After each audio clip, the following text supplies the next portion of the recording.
Hi guys, if your mouse pointer suddenly disappears, don't worry about it, don't panic. I'll show you the quick way to fix it. The first method is that you need to reset your display. So how I'm going to do it, I'll press the window key, control shift and B.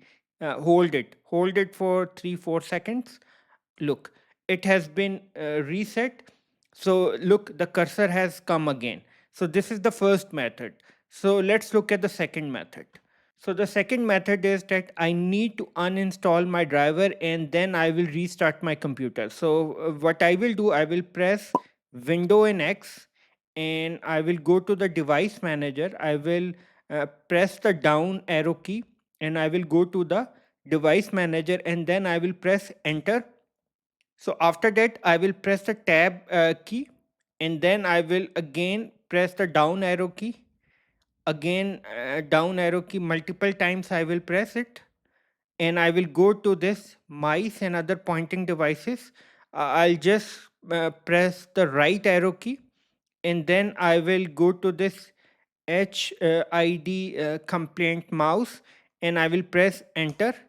After that, now I want to go to the driver tab. So in order to do that, I'll first press control and then tab key, and then now I will go to uninstall device.